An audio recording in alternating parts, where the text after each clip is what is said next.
What's up, everybody, and welcome back to the Virzi Effect podcast show. My name is Paul Virzi, and you guys are listening to episode 618, and I'm doing something different this time, guys. Usually, I'm solo at home, or I have a guest in my New York City studio, but today, we're doing a little StreamYard action here, okay, because my guest is on the West Coast in Las Vegas.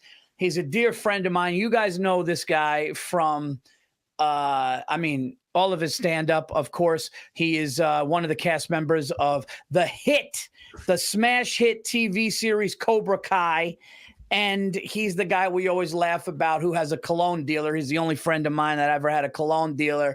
Ladies and gentlemen, the one, the only guy that I love that's a Cowboys fan. I have friends that I like that are Cowboys fans, but this guy I love and he's a Cowboys fan. The one and only Bret Ernst is on TVE. What's up, buddy? And out of respect for you, I'm turning the hat around. You know, even though the Celtics, man, I didn't think they I mean, look, they damn near swept, but yeah. I can't even say it was a good series. It wasn't. No, look, terrible. Unless you're a Celtics fan, unless you're Burr. No, Celtic fans, I'm sure, you know, Andrew Themlis, the producer of the show, he's on here today. He's on the other side, the Beverly Hills Kid. Andrew, why don't you jump in real quick? How are you feeling? Celtics fan, Andrew? Yeah, Andrew, jump in on here and tell us what you feel about that series real quick. Can't hear you. Yeah, I mean, people are calling it boring, and it's just like, I guess if that's not your team winning in, you know, 5 games. That's what I just said. Yeah. No, you're right. It's like if the Knicks won a championship like that, as much as it would be lackluster, you won because the team was just so good. You have everything. And that Drew Holiday pickup was great. You got Brown and Tatum, not to mention White. You guys are so complete. So you guys are just going to beat every team, and people are like, it's boring. But if you're that fan, yeah, I guess, you know. It kind of don't you think it kind of proves that it's like it's becoming as much of a front office league as the NFL? Yeah, a little bit. Like, right? I mean, like, just putting a team together. I mean, pick a championship team that just kind of like, they happen to have the chemistry. It's not like baseball where it's like, hey, you know, this ragtag group all happens to be batting 290 this year. It all started with the LeBron going to Miami, which, by the way, we won one without him. We won with, prior to that. I mean, we needed Shaq. But, I was listening to something where those three wanted to go to the Knicks. I saw that came out this week, yeah. Yeah, and they blew the deal. Might be true. They blew it. But I'm not a fan of I think that millennial era kind of dropped the ball, but I like these Gen Z kids. I think that like the kid Giannis and Luka, those guys. I think it's they're going to start playing more for the team as opposed to themselves, you know. But everything fell apart with the once LeBron took his talents to Miami, then everybody started like becoming friends. I don't know. It was weird. Yeah, there was something about like Magic and Bird having to beat one another instead of Magic and Bird coming together. Yeah. It's like, look at Jordan and the Pistons. Jordan's like, okay, you bad boy assholes want to start hurting people? You bad boy assholes want to start punching people in the mouth when they come to the rack? I'm going to get in the gym. He got Scotty in the gym, and then they ended up overcoming the man, listen, I don't want to get too nerdy here, but it's like Luke Skywalker. He had to face his fear. He ultimately did his thing against Vader. That's what has to happen. Isn't it funny to do the analogies from when you're a kid? Yeah, it's like fucking, it's like you go to bed when you're ready to face Freddy. Fuck. I'll take a sleeping pill. You think I give a fuck? It's like the Challenger space shuttle now. Speaking of that, I'm into this conspiracy where all the people are alive on it now. Yeah, no, stop. They say they're working as professors and shit. Rest those people's souls. Yeah, I mean, at what point? What's the purpose? What's the purpose? How funny are conspiracies like that? Like Michael Jackson's that guy that's burnt like now and he talks like him. Some have merit, some don't. I mean, there's always that revisionist history where, they make up some ridiculous scenario that it just doesn't make sense. There's no I don't know what the purpose is. Did you hear this? Just to mess with mankind. But what's the gain from it? Did you hear this new one about Yao Ming? Remember Yao Ming, like the 7'4" Chinese kid? Yeah. Yeah, they're saying that he was two people in a suit. No, I'm kidding. Like the Little Rascals? Remember they go to the movies? It's funny how ridiculous it is. Yo, I heard Dog the Bounty Hunter is really Hulk Hogan. It's a fucking mask. Why? The only conspiracy that I really believe, me personally, yeah, I believe Kennedy can be a little suspect. I mean, come on. I'm not against the whole thing that there's aliens here. I mean, Brett, Kennedy. Wait, hold on. And then the third conspiracy. Let me finish. What? Go ahead. What? I don't understand. I mean, that's the fun. You just go. I think Kennedy could be a little suspect. I mean, do you think? No, that whole Kennedy thing. They blew his head off in 5 directions. I mean, it's the. No, but I'm saying it wasn't one guy. I mean, that's what I'm saying. That conspiracy, the Kennedy conspiracy, that it was Lee Harvey Oswald, I don't believe. I believe that there's aliens, that there could be aliens here or demons running the country. And then the one conspiracy that I'm really believing is the refs are fixing the games. The NFL's fixed and the NBA's fixed.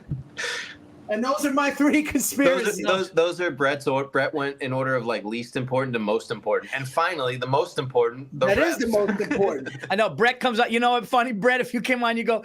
You know what? I just think wrestling's fake. There's something about like when Hulk Hogan lifted Andre the Giant. Andre jumped. Yeah, he fucking jumped. No, yeah, I think, dude, we're in a time where everything is a conspiracy on social media for clicks, and half the dumb people believe it. But I'll be honest with you, and I have to be honest here, Brett.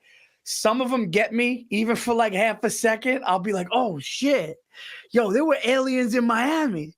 Yo, fucking. Look, the alien thing doesn't surprise me, man. I mean, listen, there is a bunch of stuff that came out during COVID when they released those those classified UFO documents. And then I saw this thing online where there was like the Minister of Defense, not Reggie White, but the Minister of Defense of Canada was speaking to Parliament, saying that he thinks it's time the world knows what they know. Then there was like a 5-star general, an old guy like my grandfather, that co-signed on this, that there are these aliens have been here for a long time, and that there's some that have shared their technology with us. That makes sense.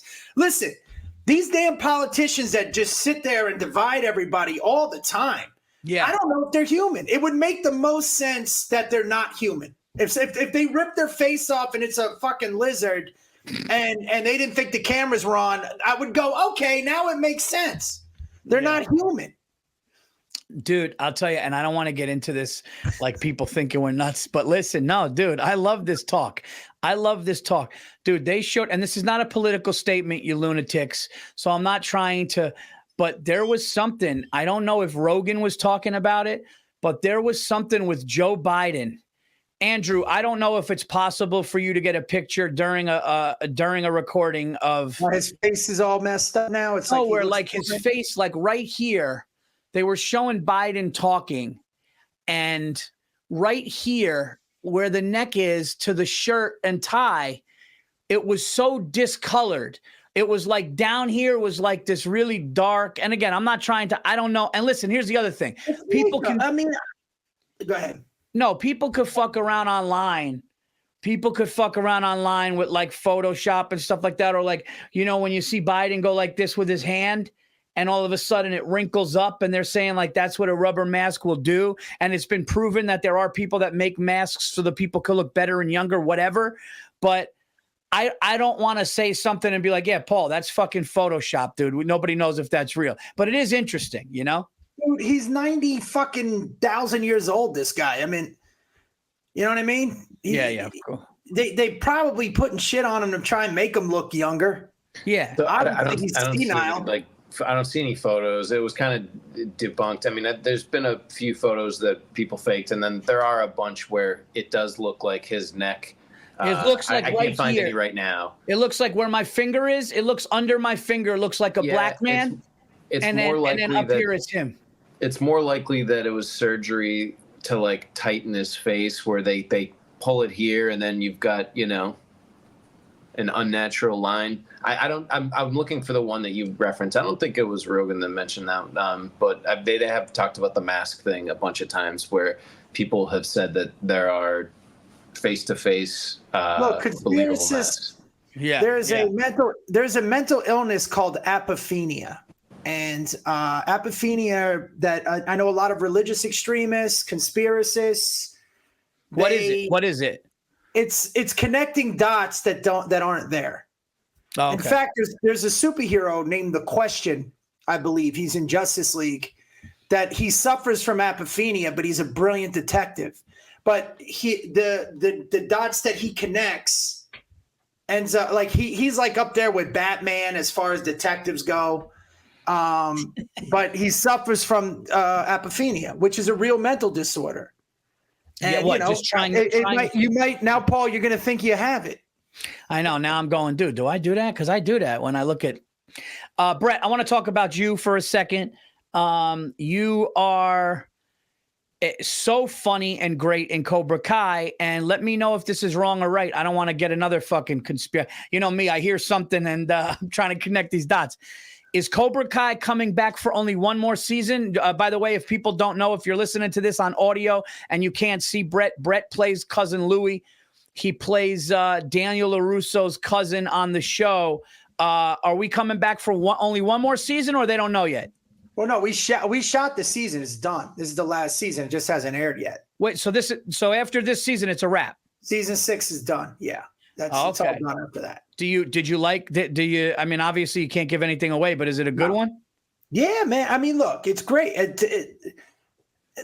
I mean, yeah. I don't know what to say. Here's the question I have, and here's the question the listeners have. Because I got Bret Ernst, I got cousin Louis on the Virzi effect.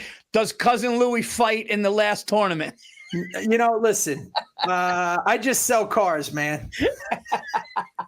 Yeah, I would say this. Listen, as much as I love the show, if cousin Louis was in like the All Valley last thing against like a guy that came in to buy a car, and you were like he comes in to buy a car, you guys fight, you go, let's settle this in the All Valley. Listen, man, I already got my ass kicked, and I ratted my cousin out in season 1. I'm disgusting. No, I did get technically I've had 2 fights on the show. When I went and busted up Johnny's car, and I tried to hit him with a bat, and then me and Anoush at the club when I stole on him because he was clipping my sister. I remember when you said, I got a message for you from Daniel LaRusso, and you smacked the car with the thing. I was like, oh shit. I go, Daniel's going a little mafioso. Well, I took that upon myself. They never, what's it called? They never like trained you in like karate or shit like that, like your character, right? No, I just sell cars. Yeah. I mean, in real life, I trained a little bit. Okay. Actually, a few years. Those guys that go, look, I'm a brown. I could have been a black, but I hurt myself. Nah, I'm a yellow belt. No, I started as a kid in Taekwondo. I boxed, but more for training. I had a couple of friends of mine that were fighters. Dude. And I would spar with them and train with them just to stay in shape for football. And then I did Krav Maga for almost 5 years. Oh, my stepfather does that. Yeah, my stepfather does that. He loves it. He swears by it. You know what's funny? I remember growing up, and I would have kids train in karate, and they would always go like this. They would be like, Bruce Lee's understudy. There was always a guy connected some way to either Bruce Lee or Bruce Lee's distant cousin. They would always try to find Bruce Lee's name. They'd be like, no, dude, I go to this. I remember this one kid. He would go to the guy that was teaching him is like Bruce Lee's nephew's best friend, like that. No, I used to live on Bruce Lee's. I heard Bruce Lee's grandson's block. So Dan Inosanto is actually, I think, the only one left out of his students. And he's in Playa del Rey. He has a studio there. My buddy used to train there in not Goju-Ryu. What was Bruce Lee's form? Jeet Kune Do. He studied in Jeet Kune Do. And then, I personally, of course, every kid starts in Taekwondo. Went up to, that's more defensive type of a style. I preferred Krav Maga. It was very, you had a lot of different variations or forms of even jiu-jitsu where, if you're on the ground. But everything that you learn in Krav Maga is applicable, or is that how you say the word? Applicable to the streets. So you can use it in the streets. When I was younger, I got my black belt in Kung Fu. Of course, it was a Nintendo game, but still, Did you Goju-Ryu? What? Remember that? He would go Goju-Ryu, Goju-Ryu. Remember he would say that? Yeah. When he would kick and it was just a single kick. Yeah. All right, Bret, here's what I want to ask you. This is going to be fun for the listeners. Got to have this because, you're like me. We're very Italian, but we also have the half. Like you have the German half. I have the Greek half. I have only Italian, bro. I don't even, you go on both sides though. I don't really have a connection. Well, here's the thing. My mother was raised Sicilian. I don't have that connection to the. Well, here's the thing. And I think I've told people this, but I don't know if I ever told you this. So my mother is 100% Greek. My grandparents that came from Greece were so strong with Greek, but my mother rebelled against it because my mother was one of two girls, the oldest, and they were very hard on my mother. So they would be like, Greek's the best, Greek's the best. So my mother rebelled on it and got turned off by how much my grandmother threw it on her, rest her soul. So my mom kind of laid off of it because they did it to her. My father, who's Sicilian, he came on hard with this. We're the best people in the world. Where, even northern people from Italy, it's fine, but they're not us. We're the strongest. There's something different with us. So I grew up with that. By the way, the Greek freak, Andrew Themlis, producer of the show, he's a full-blown Greek. I was actually what's that? 75%, 25% Italian. Oh, okay. All right. I'm not joking, no, Andrew. You look so right now with the white T-shirt on and the hair. You just look like you came from the back of the diner. Yeah. One day, maybe. I think the older Andrew you've been rolling grape leaves for fucking 3 hours. He rolls grape leaves like we roll blunts. That's right. He's good. No, Andrew, you do look like as you age, and you're still a young man, but I could see the Greek coming through strong the older you get. The hair is strong, and then he's got the Greek facial structure with the white T-shirt. Yeah. You just don't have the chain, bro. You need the chain and a couple stains on there. I'm not a chain guy. It's rope. I'm more of a rope guy. I mean, I don't know what I could do with my life without this. I mean. No, you're an artist, man. Get him off the screen. Yeah, you don't wear a chain. Get him off. Now, let me see. What are you wearing? A rope? It's Greek. It's Byzantine. Yeah. Yeah. By the way, Greeks claim everything. Yeah. Well, rightfully so. I mean, Giannis, you can't talk to Giannis. He'll tell you they started civilization. They did start competitive sports, though. They did. Well, I mean, the Olympics, you could say. But, I mean, look, it's funny when people think just because it's documented that I'm pretty sure people were competing in all forms. Yeah. In every civilization. I mean, it's just human nature to compete. Yeah. But no, I thank God my mother clipped a German because I'm 6'2". Yeah. I really got lucky with as far as the athletics, like the tallness and the bone structure of the Germans. Yeah. But other than that, I was raised Italian. But I won't change my last name. No way. What's your mother's maiden name? Catania, like Catania, Sicily. Oh, wow, dude. I mean, that's all right. So I want to ask you this question, Bret. We were talking about movies, Italians in movies, and I want to do this. This is fun with the guest. Okay. top 5 or your top 5, and I didn't, by the way, I didn't let Bret prepare for this. Andrew, you could jump in on this as well. Top 5 funniest Italian movie characters, but they don't have to be Italian in real life. They could be portraying Italian. So I'll go with one and I'll let you guys think. I think one, and I know some people will disagree because they're like, it's so silly and over the top, but I thought that Steve Martin in My Blue Heaven, when I just thought it was funny when him and Rick Moranis were in the hotel and he wanted to order Italian food. And Rick Moranis goes like, look, macaroni and cheese. And he rolls his eyes. And when he goes, what I want is linguine at Bruno's. He goes, a little linguine, a little scungili. Dude. And Steve Martin as that guy, because he's so not Italian, I thought that was a funny one. I did. I couldn't get into it, man. I know some people like it. I mean, it's funny. It's over the top, though. It's like, so silly. You ever see The Pope of Greenwich Village? You know what? I haven't. Fuck out of here. I should leave this conversation. We tried. I should just leave the podcast. No, we tried. It's not on any of the streaming things. I tried. Order it from Prime. You could pay for it. And you could get it on Prime? I'm pretty sure. Yeah, you can. Here, I'll look right now. I'll find it for you. Make excuses for yourself. An embarrassment. I would say this. You know who I find really funny? I mean, if we're gonna go, because obviously we're gonna share one or two, because Pesci's hilarious in Casino and in Goodfellas. I would take, though he's not meant to be. For me, I agree with you 100%. But for me, Pesci in Casino is funnier, as far as comedy, because he has a sense of humor.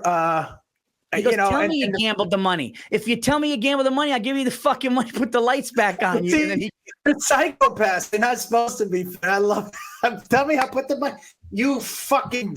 He goes, you're a degenerate fucking piece of shit. Dude, I love when he tells the guy, he goes, look, I don't think you really understand it is what I do. No, he goes, I'm going to wake up tomorrow. I'm going to go down to the bed. If you don't have my money, I'm going to crack your fucking head open. Oh, my God. I put Pesci in Casino over Goodfellas. Absolutely. You want to know the funniest part about that is when he got all nervous and he goes, Sam, and he goes, he can't help you, fatso, or something. When he starts walking down the stairs, he grabs his belt, he adjusts his belt, he just looks at the new one. He goes, you think he got the point? Yeah, I know. That's the best. Better have my money. All right, here's and I you probably don't know that he's playing an Italian American, but Rodney Dangerfield in Easy Money is fucking great. Oh, that's great, dude. That's a great one. Pesci in that is fucking funny too. You know who I am? I put the toilets in this motherfucker. Remember when he goes to the bar? Yes. So dude, that's a good one. Yeah. That's Pesci Go ahead. No, that's a good one, bro. And you know something? Not a lot of people would put Dangerfield in there just because he's so not. But in that movie, and they go to the racetrack. Yeah, the aqueduct. But think of this one, Paul. You got Pesci and my cousin Vinny, which is up there. Yep. That's gonna be in my top 5. Yep. Pesci in Casino, Pesci in Goodfellas, and Pesci in fucking Easy Money. Yeah. I mean, you could just pick Pesci. You're taking out 4 out of your top 4 out of 5. Yeah, and Pesci was funny, and even though he didn't play in Italian, Pesci was good as Leon Getz in Lethal Weapon. Everything Pesci did, whether it was a serious psychopathic killer who was a sociopath or not, the humor in it, even in Goodfellas when he was telling the story, you could just tell how good of a storyteller he was. I'm trying to think. So, I mean, I have a question for the game. So is it an Italian-American character, right, in the movie? Yeah, so they play in it. So, yeah, so that's why he wouldn't go with – that's why I didn't say, like, I mean, not that it was, but Leon Getz doesn't count. They have to play an Italian in the movie, but obviously can be Italian. So we got Steve Martin in My Blue Heaven. We got Dangerfield in that. We have Nicky Santoro, who was Pesci in Casino. Those are 3. I got a great one. I think go ahead. What? No, go ahead. It's your turn.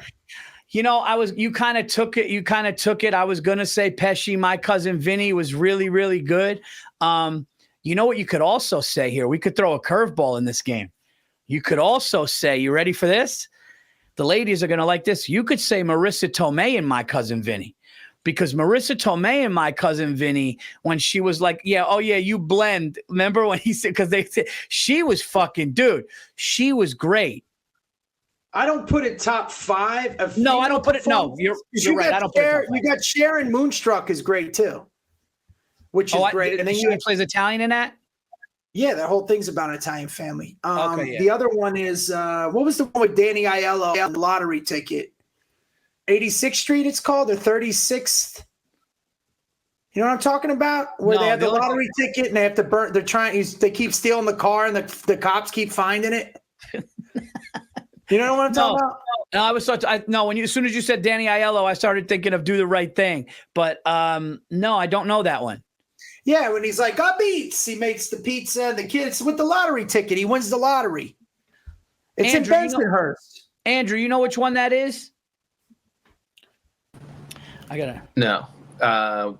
Which one with the lottery ticket? Danny Aiello? Danny Aiello. Yeah, Danny Aiello. It's like 36th Street, I think it's called.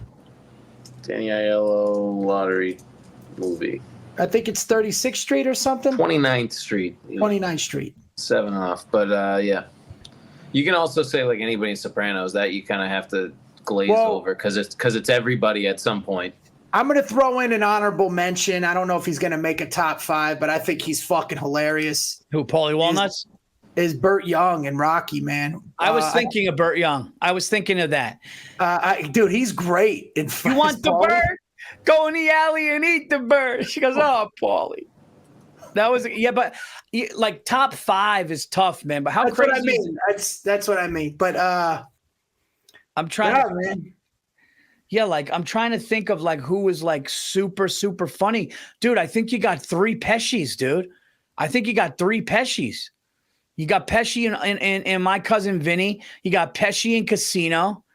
Well, I was going to say De Niro in Midnight Run, but I don't think he plays Italian in that. I think his name is Jack Walsh or something. He plays. I think he plays like an Irish. That's a great movie, dude. Yeah, it's fucking phenomenal. Charles Grodin. Now I'm just thinking of funny Italian guys. Is Charles Grodin Italian in that movie? Oh, I don't know. I know what's his name was Italian. Dennis Farina, rest his soul. Well, I'm talking about in the movie. I'll tell you who else. Dennis Farina in Get Shorty is probably one of the funniest. Unbelievable. De Niro, he's amazing in Snatch, but Dennis Farina is like top character actor. Dude, Dennis Farina. He's the best. Dennis Farina, rest his soul. He was great in Midnight Run, where he goes, "You one more time, I'll stab you in the neck with the pencil, dude." That's why I say I'll stab you in the neck. I got from that. All right, so you know what? Let's turn this into top 10 because Dennis Farina belongs in there.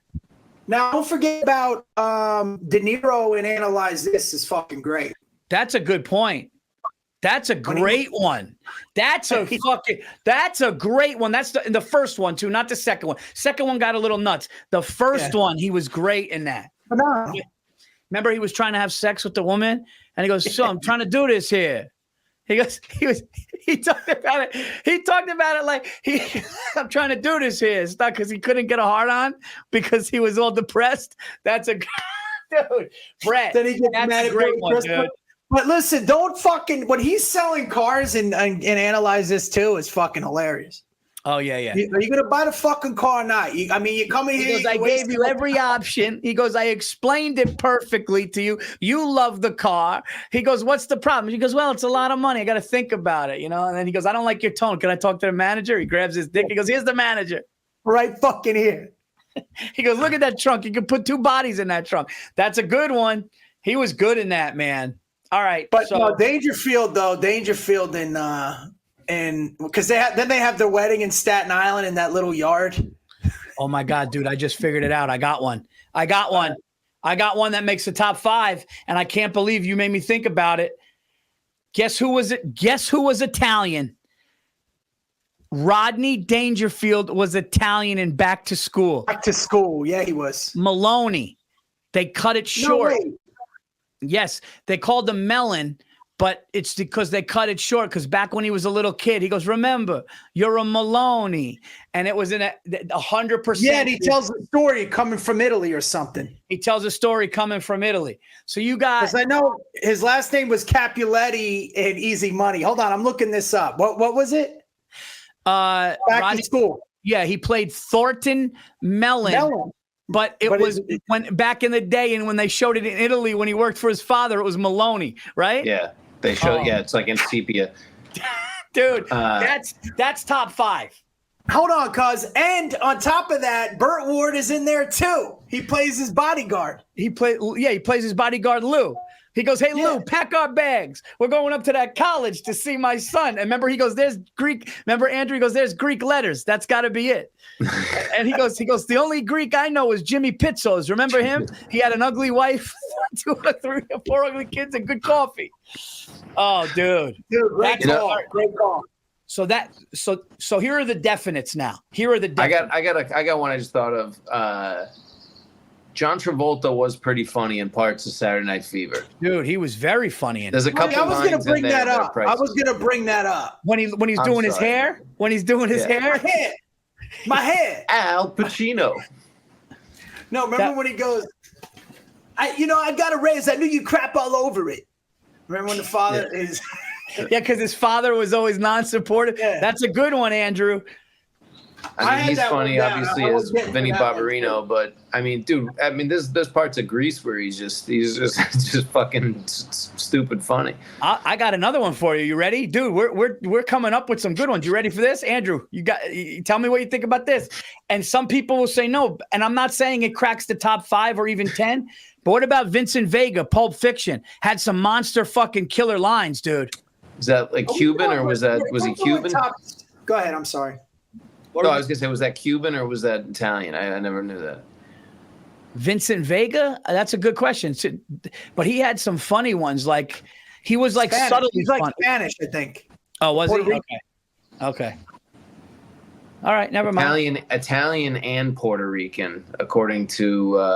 Okay. Well, then it counts. He had some funny lines in Pulp Fiction, like when Samuel L. Jackson was explaining something to him, he was like dry, and he like would be smoking, and he was kind of Vincent Vega was kind of good, and then he goes like this. I love when he's in the bathroom, when he takes her on a date, and he goes, "You're gonna go home, you're gonna jerk off, right? Because you're not gonna do anything. You're gonna go home, you're gonna jerk off. Thank you. Say thank you. Yeah, that's it. All right. You know what I like about this game is the fines of the people that aren't Italian. Like, dude, Thornton Maloney is fucking Back to School is 1,000% top 5. Listen, and by the way, Dangerfield and Easy Money and Back to School is in the top 5. There's nobody funnier. No, and I think you got to put Pesci in My Cousin Vinny and Casino. Those two, he's the funniest. So here's what I got. I'm writing it down. All right. Hold on. All right, so here's what I got. So far, definites. Okay. We got Dangerfield and Easy Money and Back to School, Pesci and Cousin Vinny Casino, De Niro and Analyze This, and I got Tomei and Cousin Vinny. All right, dude. Let's see. Let's go. You're not put Steve Martin in the top 5, bro. Even though you love him and it's funny. No. We could put Steve Martin in My Blue Heaven in the top 10 for now. Bottom 10. Yeah, I mean, I'm trying to think of other Italian comedies or Italian comedy actors. Joe Pantoliano. I was gonna say, you got if we're just doing actors, I mean, you got Dom DeLuise in fucking Cannonball Run is amazing. What about Dom DeLuise in Fatso? Yeah, Fatso. Yeah, that's great too. That's a great movie. Dude, you should write Dom DeLuise Fatso. It deserves the credit and respect. You know, at this point, we got to turn this into a top 10er. I mean, Dennis. I got to bring up Dennis Farina again. I don't know if he was on that list. Yeah, put Dennis Farina in the top 10 for Midnight Run and Get Shorty. Get Shorty. Yeah. You know who else was funny? God, he was the movie Thinner. You ever see the movie Thinner? No. Who's in that? It's a Stephen King movie where the gypsy puts a curse. Oh yeah. Joe Mantegna. Joe Mantegna is hilarious in that. When he becomes his friend and he's hunting the gypsies. But remember, he's like, and he's all fucked up. He goes, when he's like, I can't thank you enough for being my friend. And he looks at me, he goes, what are you talking about? I love doing this. Like, I live for this. I got to see that. I didn't see that. Really? I didn't. I remember, I think a long time ago, my brother told me about it. But, all right. So who do we have? So we got Dennis Farina. We got. And here's what I got. I wrote it down. We got DeLuise and Fats. All right. First of all, our no contested, Universal, Dangerfield and Back to School and Easy Money, and Pesci and Cousin Vinny Casino. Then we got Bobby D and Analyze This, which that's 5 right there. Yep. Then you got Tomei and Cousin Vinny, Dom DeLuise and Fatso. Then we got Farina and Get Shorty and Midnight Run. All right, so we don't so far Travolta is not making either, but they're so it's close. So we have him on the side. We have him as like he's a reserve right now. He's a reserve. Well, you definitely got him as Vinny Barbarino, but I say we just do movies for now. We can't do TV. Now what about Joe Pantaleone? Didn't Joe Pantaleone have what? Didn't Joe Pantaleone? Well, he was in Midnight Run too. He was hilarious in Midnight Run. You know, Favreau's half Italian. Oh shit! Yeah, so's Vince Vaughn, but they weren't Italian in the movie. That's what I'm saying. What movie? Oh, Made. Made is fucking great. Wait, was it? Yeah, like Vince Vaughn. Didn't he play an Italian where he was like? But he played an Italian guy acting black. Cleaning van. Yeah, but he played an Italian guy acting black. Wasn't that him? In oh no, that was Starsky and Hutch. That was a brutal movie. That was Be Cool, the sequel to Get Shorty, which is god awful. The book is not even that good. The book's not that good. The book Get Shorty is amazing. Favreau and Vince Vaughn in Made. Let me see if they're both Italian. In that. Wait a minute. Favreau or Vince Vaughn in the Swingers? No. Yeah, but they're not playing. I don't think they're Italian. Oh, okay. Either of them in Swingers are not Italian? No, I don't think they say. Go ahead. Dude, Vince Vaughn in Swingers was fucking Vegas, baby. We're going, dude. We got to find that out because that could be a good one. Let me look at their names on this. I don't know if they have their first and last. By the way, anybody listening to the Virzi Effect right now, please write in and let us know who you're missing. There was never last names. Never last names. I think Favreau was Italian in it because he had a cousin or uncle, and Vince just kept getting him into shit. He goes, look at you. You want to kiss me right now. Look at you. Like they were playing video games. He goes, remember he was wrestling with the one kid. They're playing hockey. They're playing hockey. He goes, look at you. You want to kiss me right now. He goes, it's not so much me as it is Ronick. It's not so much me as it is Ronick. That's so much me as it's him. Yeah. That guy in that movie, because those guys were all they were all good friends of mine. And the guy Rio Hackford that played House of Pain, the one that he's playing, was a good friend as well. Rest his soul. He ended up passing away. His father is Taylor Hackford, director that did Ray and When We Were Kings. Oh, okay. But Rio played the House of Pain guy in that.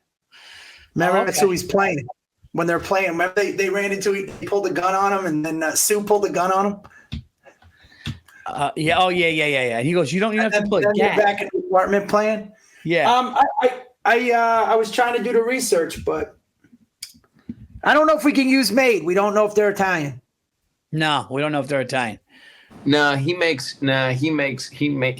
his girlfriend's kid like. I'm not saying this means it's it because anybody can make a pasta dish, but it's I think understood that he's Italian because he's a fighter. He's cooking pasta for the kid. I think that's what in Made. In Made, you're talking about. In Made, yeah, he's making pasta at the end for the kid, and he's like, yeah. Right, well, we can put them in there because that movie's phenomenal. It's so underrated. Yeah, I mean, it's just enough mob. I mean, like, I don't know. I'd give it. What was his name? The Yellow Dragon? When he goes up to the guy. Are you the Red Dragon? Are you the Red Dragon? What was it? Yeah. The Cardiff Giant account? Yeah, but was it Yellow Dragon? Giant? Are you Cardiff Giant? Yeah. Dude, that I'm looking so here. Ridiculous. I'm trying to look for some things. In my gun, so you would think it was a toy gun. Okay, so All right, so I think that's a pretty good list we got. I mean, but it is like, yeah, because there haven't been too many leading men comedy, American, like Italian American comedy leading men, right? Other than the ones John Turturro. He did. He was in Do the Right Thing. He played the exaggerated Italian. No, that's a great one. Write that one down just to have that one. That's a great one. Yeah, he was like an exaggerated Italian. Bill always brings that up, like the stereotype of Italians in that movie, how over the top it is. Yeah, I think AFI is like top 10 films of all time. It's like 4 or 5 are about Italian Americans. Isn't that crazy? What's AFI? American Film Institute. Because you have Godfather, Godfather 2, you have Rocky, Goodfellas. You have Raging Bull. Dude, that fucking listen, bro. There's not a lot of humor in that movie. Pesci and Raging Bull is fucking hilarious. He's not supposed to be. And none of these is he. But I mean, it's the same thing. You fat fuck. When he goes, you kiss my wife on the mouth? No, you know what? I will say this. He is Scorsese did want him to be funny in both Casino and Goodfellas because he wanted to see the contrast of a psychopath and a psychopath like that with good. Because that's the one thing Italians, Sicilians, they could be like funny, sweet, but they wanted to show the fucking other side of it. But dude, Nicky, can I get back to the point about Raging Bull? Or are we just gonna keep interrupting when I'm? No, you said no. You interrupt. No, you know what though? You know what you did. Go ahead. No, when Pesci. I mean, there's so many subtle, funny things. Remember when he calls and he's like, "Hello, I can hear you breathing. Your mother sucks big fat fucking elephant dicks. You hear me?" Then when he goes to De Niro, when he's like, "Look, here's what we'll do. We'll take the girls. We'll take them out." Then he goes, "But don't tell Lenore. I'm gonna bring my girlfriend." I love when he's in the thing with in Goodfellas where Henry doesn't show up, and he's eating, and he goes, "I'm just worried about him. He really liked you. I'm just worried. That's what I'm worried about, dude. That is the greatest shit." When she said, "I could see how a girl could be attracted to Sam." That's what? I don't want everybody to think I'm kissing Nat King Cole over here. He goes, "He's very talented. Let's leave it at that. He's very talented." Let's leave it at that. I think we got the top 10 for sure, though. Like we got more than 10, bro. We're past 10. I mean, some of these, I wouldn't put. I mean, Dennis Farina's great in both Get Shorty, but I think he's better in Midnight Run. And Snatch. He's good in Snatch. But his character is Italian in Midnight Run. He's Jewish in Snatch, actually. I think he might be Jewish. He's funniest, I think, in Midnight Run. Yeah, me too. The way he's threatening his employees and the way he's really, really funny. That's a really I don't think he is that. It's a good movie, but it's not that great, man. It's a little like. Which one? I don't think Get Shorty is really that great of a movie. I love it. I actually watched it last weekend, but I love it. I like Elmore Leonard, so it's my own. I don't know if my own taste. Maybe actually, you kind of got to say because I was going to say, Marissa Tomei did win an Academy Award for that role. And she's in it. She's definitely in it. She came out and she said, "Let's suppose you're a deer, and you put your mouth to the little brook and bank." She goes, "Now I ask you, would you give a fuck what the guy whose pants was wearing, what his pants looked like?" That's a great line. She's actually from Brooklyn too, and even though that her, I heard some critiques about her it sounded Betty Boopish, her accent, but she's from that neighborhood. I think she's from Bensonhurst. Yeah. I think, and I'm not gonna lie, if there was like one girl that I was madly like my girl, it was Marissa Tomei in My Cousin Vinny. What she wore, she was just fucking hot, and I don't know. That's it. That girl, her and My Cousin Vinny is in her Scarlett Johansson. But Marissa Tomei and My Cousin Vinny, that Marissa Tomei to me is one of the hottest. No, girls of all time. she was so great in that movie. The whole thing, yeah, her outfits, the way she talked, the funny things she said when she said her biological clock was ticking, and then she goes, "All right, maybe I brought it up. Maybe I brought it up at the wrong time." That was so fucking. You know what my favorite in that movie too is when he's going through the pictures and he's like, "Honey, you cracked the case. You solved it." And he's in the shower like this. And he goes, "Oh, look at this one. Dog shit. Great. Dog shit. We can," and he goes, "That's it. The case cracker. That's it." She goes, "That is it." And she fucking But leaves. he's in the shower. Remember, he's looking through the Now, I didn't feel like I could feel worse than I already did. Thank you very much. No, dude, these are great. These are great. And I'm glad we got some finds like the Dangerfield one in Back to School, Maloney. I mean, the fact that he's Italian and that is perfect. All right, that was great, dude. That was fun. Am I dragging? A little bit. You sound like you're in a fucking Al-Qaeda cave. Because I meant because sometimes I feel like we're talking over each other, but I don't know if it's because sometimes it would freeze a little on my end. Yours would freeze up. That's why, yeah. Yeah, okay. Just making sure. There's places you could call it to up the web service. I got all kinds of things, man. I got the thing that amplifies it. I got that thing. It's new. Hold on. Let me open the door more. Brett didn't look into any plans. He just slipped the guy at 20. He goes, "You take care of it." And the guy's like, "Yeah." The guy just turns around like, "I don't know." He just took 20 from Brett. But Brett thinks like, "Oh no, that's what that was. That worked." No, I threw the guy 20 to up this to get more bars. Yeah, it's a new bar every give me 20. More RAM. No, I got the extender too. Holy shit, we're fucking 50 minutes into this thing. Because I was running a podcast in the garage and I needed the power. So maybe it's your shitty fucking reception on your end. Don't blame mine. No, I got all bars, bro. Yeah, but so do I, though, But you're lagging too, No, that's you. You're in the basement. Listen, my cousin's starting the internet service. Yeah, we do this thing, Andrew, where we just talk about how we know somebody. Is there somebody that we know that it's not as good as the real one, but they it's to them it's just as good? You'll always have somebody that calls you that's close to you that's starting they'll be like, "Yo, you ever hear of Verizon?" It's kind of it's just like Verizon, man. It's gonna be huge. I'm sure you guys get hit up too, especially for dude, I'm not kidding you, man. People asking me to reach out to all of our more successful celebrity friends. That guy asked, "Yo, maybe he'll come to my kid's christening." Like what? A month ago, asked me if I could ask a friend, somebody come to the christening. I mean, that's hilarious. Yeah. You know what? I'll make that. They're going to come to the christening. They're going to come. That's what they're going to do. They're going to come out to the shore. I'll ask. I'll ask Vince Vaughn if he could come to your kid's christening down at Seaside Heights. You think Taylor Swift will come down and just sing one song at my kid? Just one fucking song. Yeah.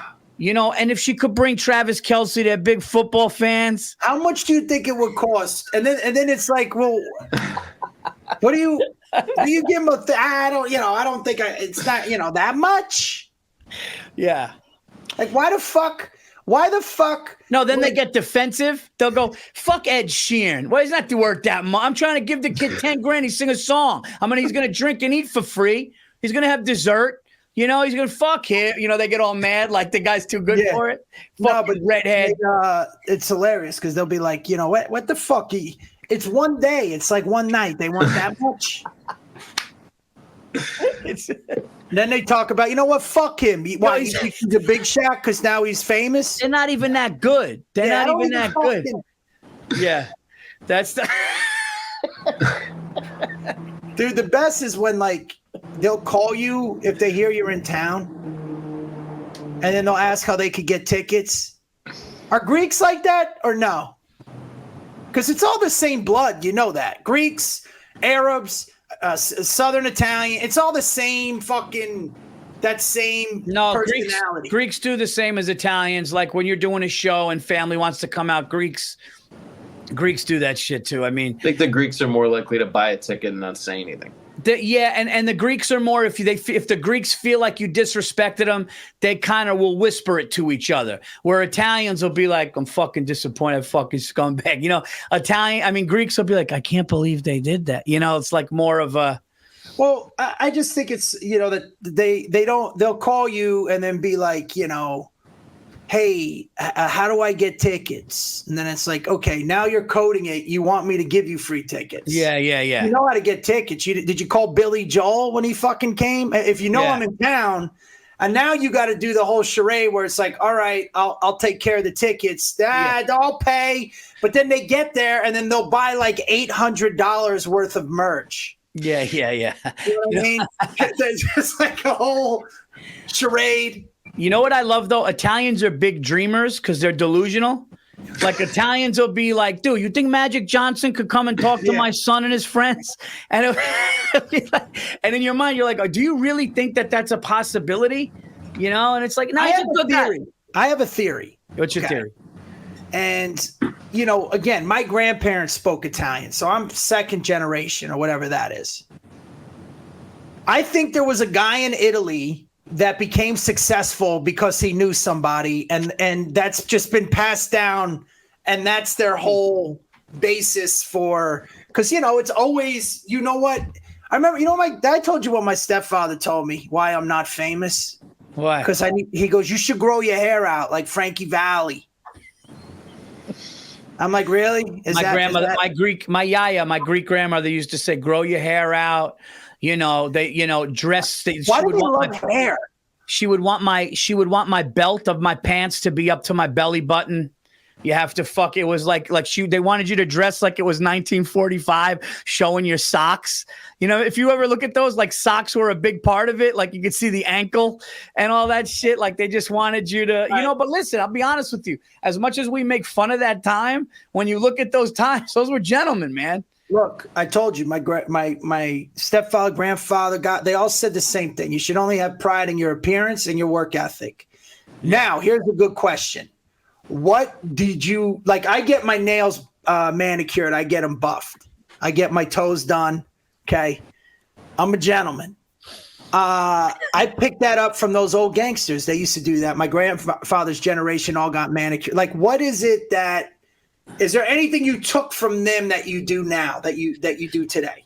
One thing that I would say is that, like, my father would always say a man needs a nice car, a nice watch, and nice shoes. I think the shoes, kind of, instead of it being like leather shoes back then, maybe this generation of that is like a fresh pair of Jordans or Kicks. I do like a nice watch. I do have a nice car. I always, like, my dad used to have his car hand waxed every Sunday. And I find myself at the car wash. I was there yesterday. I'm there a lot. So I do take care of my car. I think that's one thing that I have. But going back to what you said, Bret, like, if you tell an Italian friend when they come to your house, yeah, I just had the stairs redone. They can't just take it and go, oh, that's great. They have to go, who did you call? I would have you should have told. Why don't you tell me? There's always, you should have told me. I would have, my God, how much did he charge? $3,500. My fucking guy, $1,200. But then when you call them on it, if you call them on it, they don't come through. Dude, my stepfather, I used to do this bit when I first started, but he had, like... Can you tell the dog? Can you do me a favor? Can you tell the dog we're doing a show?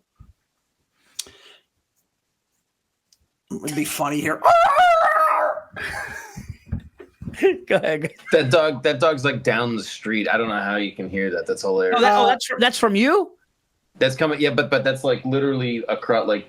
Oh, I thought that was Bret. I was joking. I thought that was Bret's dog. I'm sorry. I know. It was bothering me too. I apologize.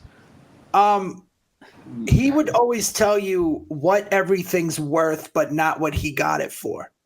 Oh, that's the so best. Like, when you would come to the condo that they had a beautiful condo on the beach. Yeah. Everything was not what he got it for. Like, the apartment, according to him, everything all in, artwork, bottles of alcohol he never opened, estimated maybe $6.2 million. actually out of pocket fucking $100,000 maybe with everything on it. Yeah. Yeah, they love to let you know how much they save. How much it is. No, Yeah, they'll tell you what it's worth. Yeah. He would never tell you what he paid for it. He would tell you what it's worth. Yeah, you see this necklace here? Yeah. This necklace, it was really $200,000. Guy knew me. Guy gave it to me for like $12K. It's $300,000. That on our side, would just tell you. Italians are either really good with numbers or really loose with numbers. I used to work with some guys, and there was math involved, and they were like, just that's the great math.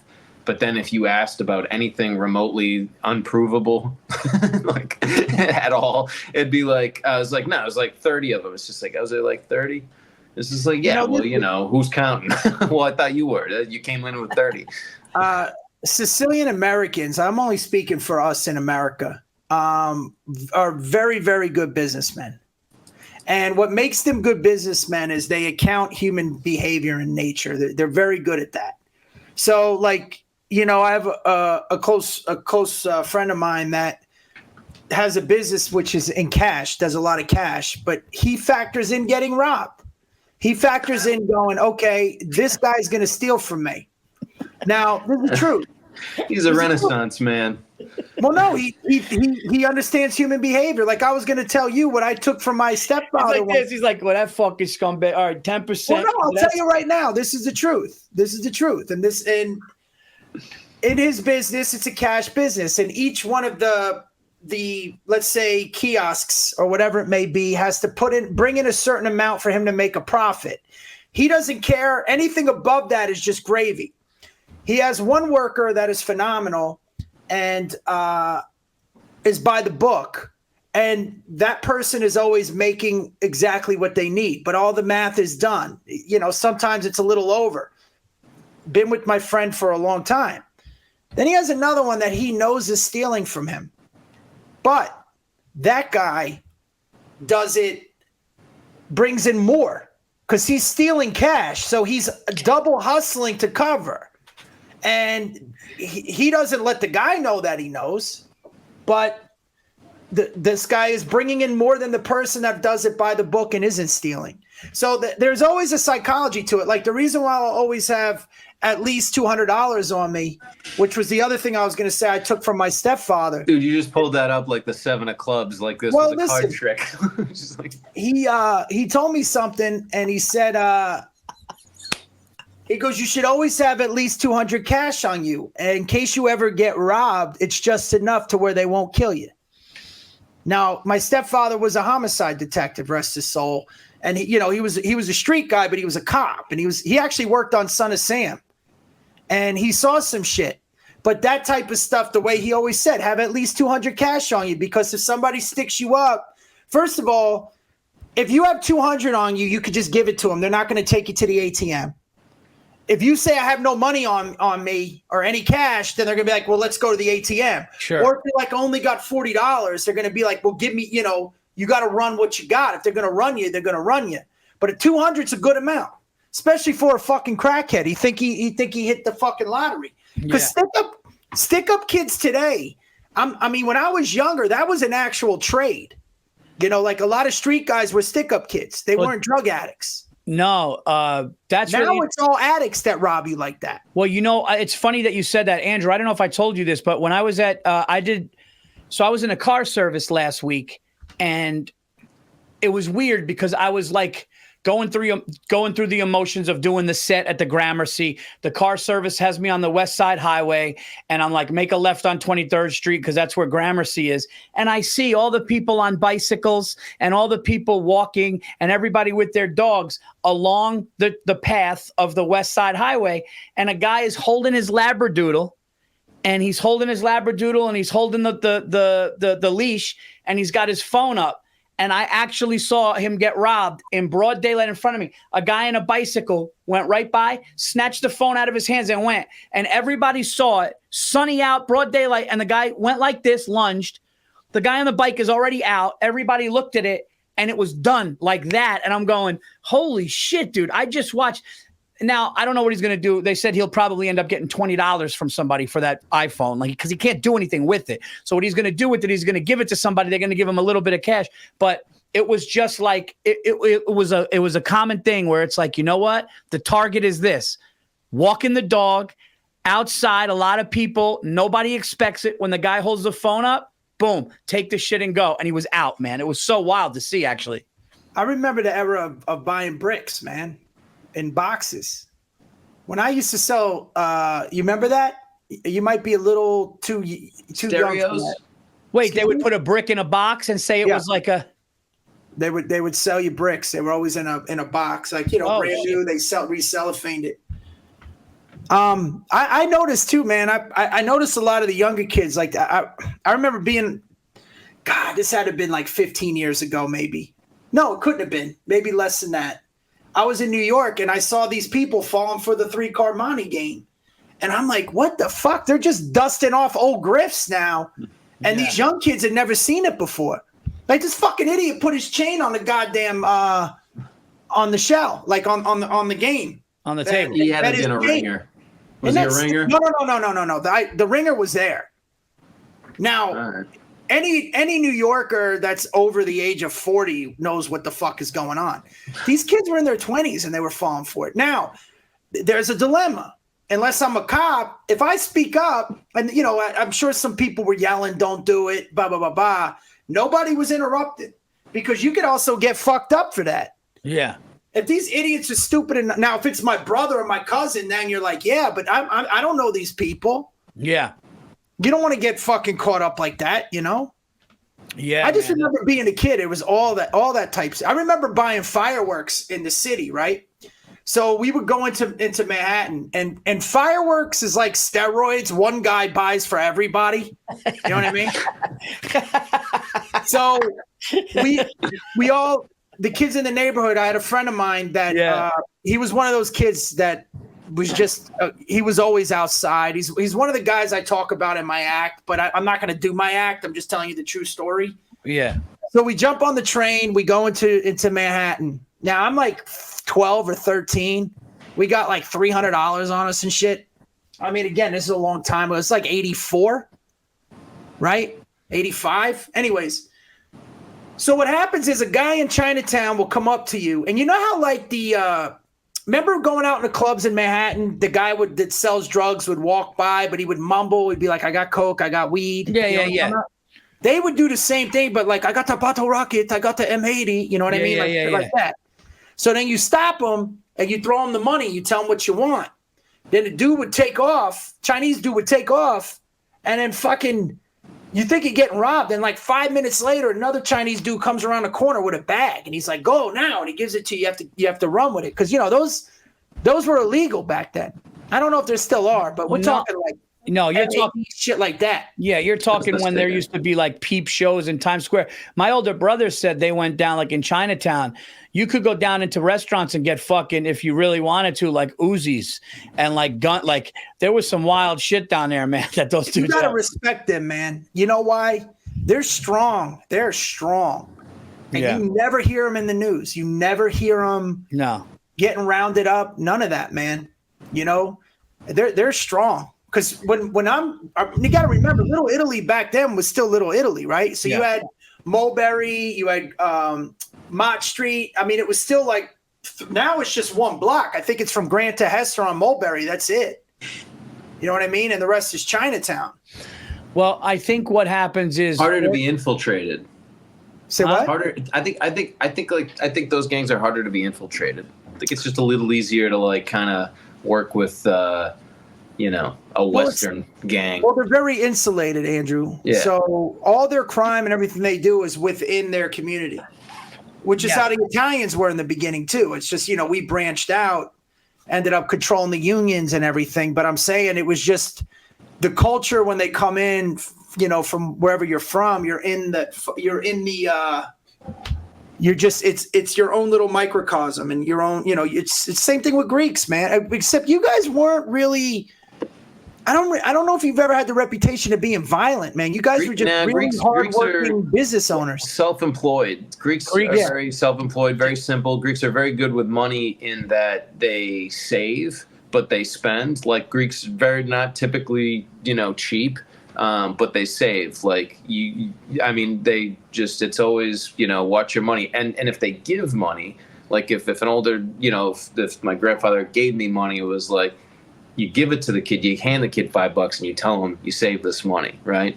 It's like it's just put in you. You save a little. But Andrew, you spend a little too. Yeah, no, Andrew hit it on the head. The one thing that Greeks cannot handle is having a boss. Greeks are very, very big on self-employment, coming to this country, starting their own business, very big in the food business. That's why the diner thing, they're into food. They're into running their own shit. They're into Greeks didn't come to America and go, okay, let me work for somebody that's going to be rich and I'm going to be lower. They came here like, I'm going to start my shit.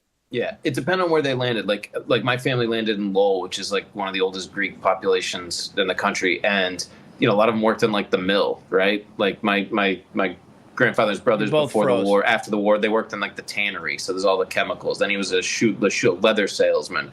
My grandmother worked putting speakers together and folding parachutes and shit like that. But then my dad, second generation, or technically technically third. My grandfather came here young, but it was just. So, but you guys, because I don't remember you guys being laborers. Like a lot of Italians were laborers, but they were their own. They called their own shots. They weren't big on. I remember there's watching a documentary, but they were talking about there was an old Italian adage where they heard in Italy that the streets in America were paved of gold. And when they got here, they found out they weren't paved of gold. They weren't paved at all, and they had to pave them. But where smart is, we realized that, okay, we may have to shovel the shit, but we're going to be the only ones to shovel the shit. And that's where the union came in, because I don't give a fuck. Listen, you could have $1 billion, okay? You ain't building that building yourself. So money's only worth something if you could spend it on something. Now, if we control the poor people, which is kind of what Fight Club was about, by the way, if you control the working class, you really have the power. And they always understood that. Right. Because there's a big misconception, especially the old guys. They all just wanted to work. But, a lot of those guys would just secure the contracts, but they're still going to do the work. I'll tell you who's also very cool, man, are Albanians. Like my partner in the limo service that I have is Albanian. And they're fucking great, man. The Albanians are big in my neighborhood, and tough, man. Albanians are running a lot of Italian restaurants now. A lot of the pizzerias and Italian restaurants right now are run by Albanians. But going back to what you just said, they're Bret, our cousins. about what's that? They're our cousins. Yeah. Very close, right? Borders it, right? When my dad did one of those DNA things, and you go back far enough, it's like half Albanian. I did it too, man. I got Moroccan. I guess a lot of Southern Italians are Moroccan. There's Arab, Greek. It's all the same shit. Croatian. I don't want to get it done because I don't want to find out I can't find out I'm Middle Eastern. Let's not forget 9/11.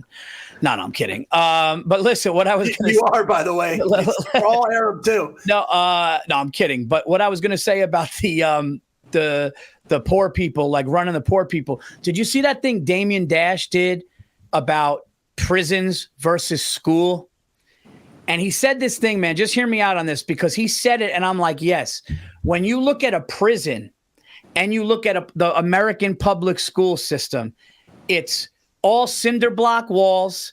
It's you go into the lunch in the cafeteria. Now, listen, I know there's freedom. Just hear me out, though. But what he's saying is, even though obviously at the end of the school day, you go home during the day, you still, in a way, a lot of people in America I think it's going away now because of technology. I think social media is showing people different avenues that you could do. Technology is showing you different avenues how you can make money. But the idea that an 18-year-old is going to graduate high school, go into something for 4 years, not know dick. A 19-year-old, 20-year-old doesn't know exactly, unless you're going to be a doctor or a lawyer. And by the way, I'm not trying to shit on college here.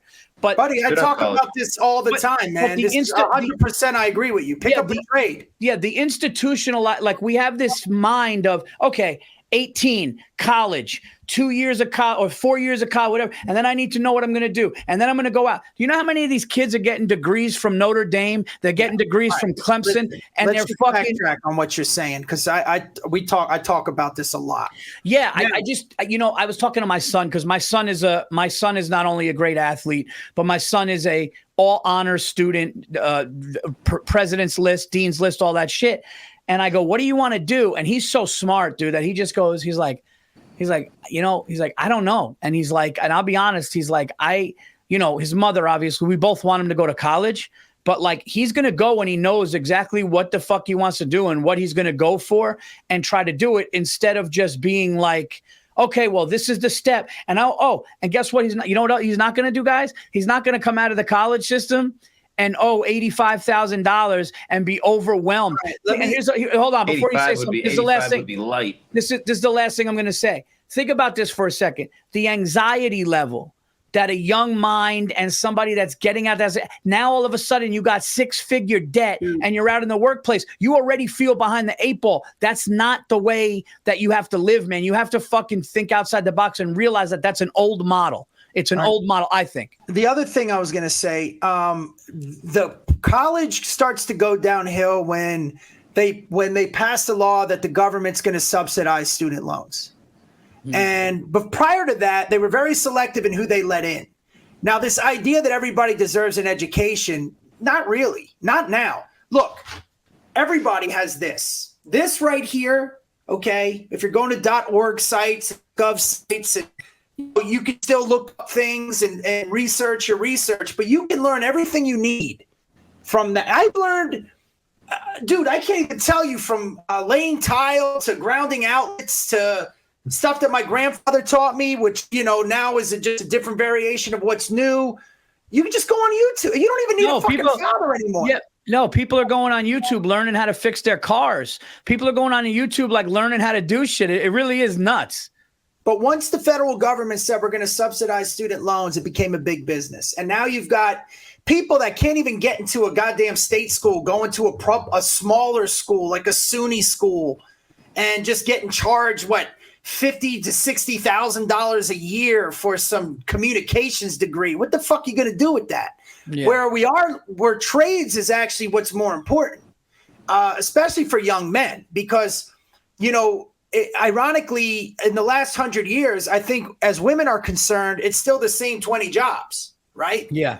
Men, on the other hand, gravitate towards infrastructural jobs, like, everything from working an oil rig to laying concrete and building, and they take more risks in jobs, which is why that pay gap thing is. They gravitate towards it, and a trade is actually way more lucrative.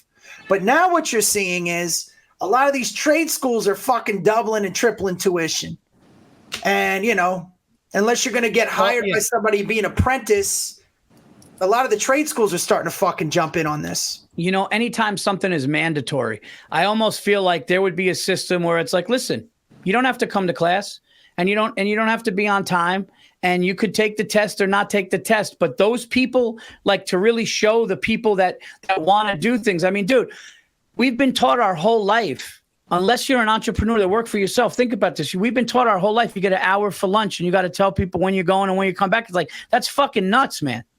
Well, I got to be honest with you, man. This was the life that I carved out of myself for 27 years of doing stand-up comedy. A lot of it in the beginning is sacrifice, and then a lot of it you don't make it for good money. For at least we'll go 7 years on the minimum, even though it was about 11 for me, right? You design your life around this, but when you're looking at guys like us, even if you did go to college, everything that we're comics were the innovators, right? We came up with the podcast. Dane Cook was the one that really used MySpace as the marketing tool for stand up. I mean, I was the very first to do a YouTube hour special to release. Comics were always thinking out of the box, and we're always don't forget Tom Green, man. We're very creative. Like we think outside the box. We're contrarians by nature. We're pattern recognizers. We take risks. All that shit you need to be successful. College doesn't prepare you for that. No, and And like what Tom Green did, when I had Tom Green on the Virzi Effect, he was like, he did the first selfie stick. He's like, dude, I basically invented the selfie stick because he would tape a camera or a phone to something and put it out. And he was, and he was the one when he had his fucking podcast studio, like a talk show in his apartment. And when Joe Rogan went on it, he looked around going, oh my God, dude, this is like you saw Rogan's wheels going and you saw the light bulb go off going, oh my God, dude, you know what? Like we don't need, because and it actually, everything we're talking about at college kind of goes with now the business that we're in. We used to need a gatekeeper to say yes. I wanted the women that worked at Comedy Central, I wanted them to like my comedy, because guess what? If they liked your comedy, you got a Comedy Central special. And if you got a Comedy Central special, you had a chance for a show and you had a chance to do more. Now, people like, you look at somebody like Andrew Schultz, you look at these kids like, yo, you know what? I'm going to get my own money. I'm going to get my own cameras. I'll make my own thing. And I'm going to tell you the new thing that's coming. You ready? This is the new thing that's coming.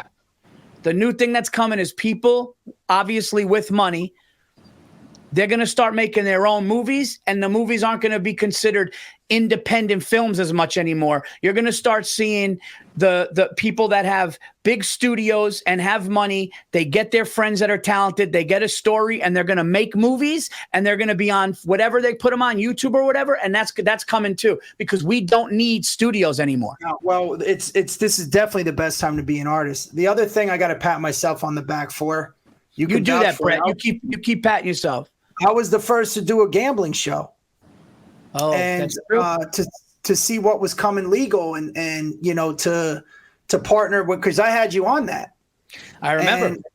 And you know, nobody was doing that when you set me on that thing.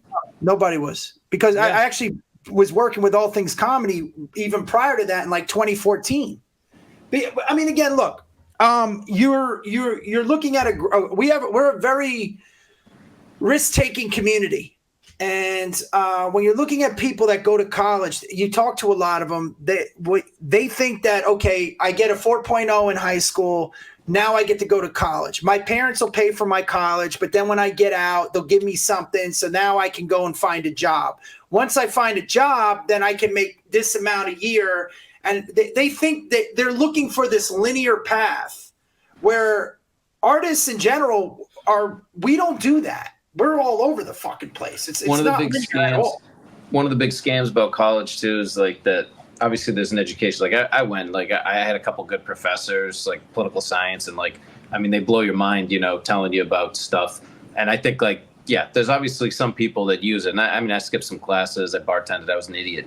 But the thing that they sell you on now, like, is it's all lifestyle. When my brother graduated high school in '98, when he was touring schools, every school we went to, the big thing they pointed out to you in 1998 was the size of the amount of computers in the library. So it was like, we've got computers. We've got a computer for everybody. So when they need word processing, they need to go on the internet. This is like, they're pushing this 98.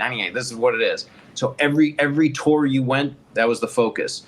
When I went on tours in would have been like 2000, graduated high school in 2001, it was, here is the athletic center. This is the gym. There's a treadmill for everybody. And college, all it is just these phases, right? Like, it's just, we're selling you on what's hot now for your lifestyle. We're selling you what's not. I don't know what they're selling now. Fucking. But I want to pat Andrew on the back sneakers too, in a commune. Because you guys were doing we've been doing our own thing. I remember I did that little independent thing with you and Gerard Carmichael. Oh yeah, Welcome Walt. The first thing I shot when I moved out here, 2010. You played the cousin. That was great. Yeah, we were out there on the corner or something, talking about baseball cards. I don't remember, but we've, again, Rogan, the same thing, taking the camera around the Comedy Store. My biggest pet peeve is people that are like, I need to be inspired. I need to be empowered. I need to be. Then you're not. No. That's weakness. Yeah, go do it yourself. I mean, stop looking for. I'm not inspired by people, first of all, that you find inspiration in anything. Like, I saw this woman that had a cupcake shop in Brooklyn, I think it was. And her obsession with cupcakes and the way she made them in her own store, I was like, that's inspiring. Mm-hmm. You know what I mean? It's funny where people that need to be inspired, or they they feel like I got to be right here before I do this, and they plan everything. It's just not going to happen for you.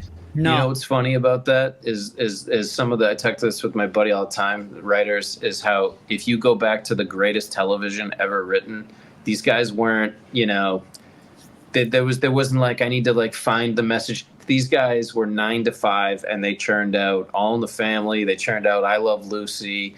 Rod Serling wrote The Twilight Zone. Like, he's the father. He's the father. Rod Serling's the father. I have 9 hours in a day. I have 9 hours in a day to write a script. I'm not trying to, this isn't about me. This is about making it funny because they need to sell Tide. That's it. And it was percentage wise arguably better than what they're shooting today, where you watch a show on Netflix and it's just like, come on. Everything. Getting back to Rod Serling, he was the father of television writing. You know what else is crazy? Lucille He's Ball. Up there, Sid Caesar. Yeah. No. Well, the shows was different. I'm saying the format that you have for television writing, like the first 10 minutes, you get the arc, the conflict. I believe that was all Rod Serling that did all that. The other thing that's crazy is Lucille Ball is the one that executive produced Star Trek. Mm-hmm. Yeah, that's great. Yeah, when you see things like that in show business or like even in music, right? When you find out that some of the biggest hits of all time, Prince wrote. Yeah, Prince wrote Sinead O'Connor songs. Prince wrote, when you find out, like if you Google all the hit songs that Prince wrote and it like some female pop star, and you're like, Manic Monday. God. What's that? Manic Monday. Did he write that? He wrote Manic Monday, yeah. Yeah, dude, yeah, it's like, but these are all like, it's like what you said, these are all innovative, inspiring people. I will say this, one college, my buddy went with his daughter, I think it was LSU, and their big thing is they don't want kids coming out having debt. So they they really try to financially, like people that get accepted there, they really do things to make sure that when you get out of college, you don't have $100,000 debt. But I would tell anybody listening to this show, and again, it's funny when shit like this comes from somebody like me who wasn't a good student, because I was a good student when I wanted to be. When I had to buckle down and they say, hey, you're not going to graduate unless you get an A, I'd get an A. But as somebody with 2 kids and one of them is going to be in this position to go to a college in 3 years, I'm like, listen, buddy, you can go to any college you want in the country. We got to just make sure this shit makes sense, because I don't want you to come out of school and be overwhelmed. Also important to figure out what other funny Italian characters. What other fun? How the fuck did we get here? I don't know. But it was good. You might have to edit some of this. What's that? It's long. You might have to edit some of it. No, we're not editing shit. We'll keep it fucking. Some of these podcasts go on for 3 hours. As a matter of fact, we'll wrap this up now. This has been the Virzi Effect. Myself, Bret Ernst, Cobra Kai. Bret, let everybody know where you're gonna be. What do you got coming up? The Virzi Effect fans are usually good to come out. I'm let me see. I'm looking at my updated schedule. I guess July 12th and 13th, I'm at the Ice House in Pasadena. If you come to Vegas, every Tuesday, Wednesday, I'm at the Strat. Every Sunday, I'm at Jimmy Kimmel's. You just go to bretcomedy.com, BRET comedy.com for ticket information. Guys, as far as me, I want to thank everybody that came out to see me at the Milwaukee Improv. I had such a great time out there. The fans that came up to me afterwards, thank you so much. I will be at Laughs Comedy Club in Seattle on July 26th and 27th. I've not been to Seattle since before pandemic. And then on the 28th, I'll be in Portland at Mississippi Studios for one night. That's July 26th and 27th at Laughs in Seattle. And in Portland, I will be July 28th at Mississippi Studios. All other dates, paulvirzi.com. Check out Nocturnal Admissions, Bone to Pick with Bobby Kelly. And we have the football podcast coming back. And that's it. Dude, thank you so much. Bret, you better bring me on for the sports shit, bro. Oh, yeah. Well, I mean, listen, not for nothing. You wanted to pat yourself on the back. Let me pat myself on the back. 3 years in a row, beating the book all the time. I mean, here's the thing. I mean, the kid beat I beat the Vegas book NFL games by 17 games. I mean, nobody does that. Who does that? I'm sure you never mentioned this on the podcast because I've never heard this from you. Listen, 17 games, I'll make you some money. Bret, thank you so much for being here. This has been the Virzi Effect 618. I will see you guys next week. Thank you for listening.